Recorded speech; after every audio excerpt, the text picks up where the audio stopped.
ઘણીવાર વીતી ગયેલી પેઢીનું પાખંડ આવનારી પેઢી માટે પરંપરા બની જાય છે. જે વાત કે પરંપરાને આજે આપણે કોઈ પણ પ્રશ્ન કર્યા વિના સ્વીકારી લઈએ છીએ માત્ર માન રાખવા માટે, તે આવતીકાલે આપણી આગામી પેઢી પર સંસ્કાર બનાવીને થોપી દેવામાં આવે છે. જો આજે અસત્યને સત્ય સમજીને સ્વીકારી લીધું તો આપણા બાળકોને ફરજિયાત ન છૂટકે તેને સત્ય માનીને જ જીવવું પડશે. એટલા માટે દરેક પરંપરાને માત્ર એટલા માટે ન સ્વીકારો કે હંમેશાથી આવું જ થાય છે, પહેલાના વડીલો કહેતા એટલે સાચું જ હોય. ક્યારેક ક્યારેક પ્રશ્ન કરવાથી જ પરિવર્તન આવે છે, અને સવાલ કરવો એ કોઈ પરંપરાનો વિરોધ કરવો કે કોઈ બગાવત કરવી નથી, પરંતુ કોઈ પણ વાતને એમ જ ફોલો કરવા કરતાં તેને સૌથી પહેલાં સમજવી ખૂબ જરૂરી છે.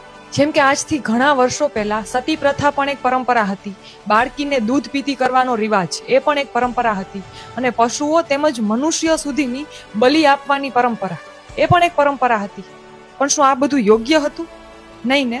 છતાં ઘણી બધી પેઢીઓ માત્ર નિભાવવા ખાતર આ પરંપરાની ગુલામ બની ગઈ હતી. અને જો આપણે આપણા શાસ્ત્રોમાં જોઈએ તો શ્રી કૃષ્ણએ પણ કુરુક્ષેત્રના મેદાનમાં અર્જુનને સમજાવ્યું હતું કે કોઈ પણ પરંપરા મોટી નથી, ધર્મ મોટો છે.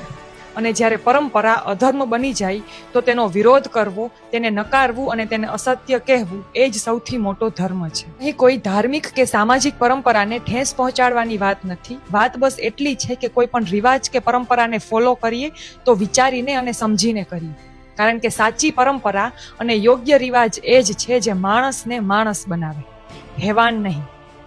જય શ્રી કૃષ્ણ.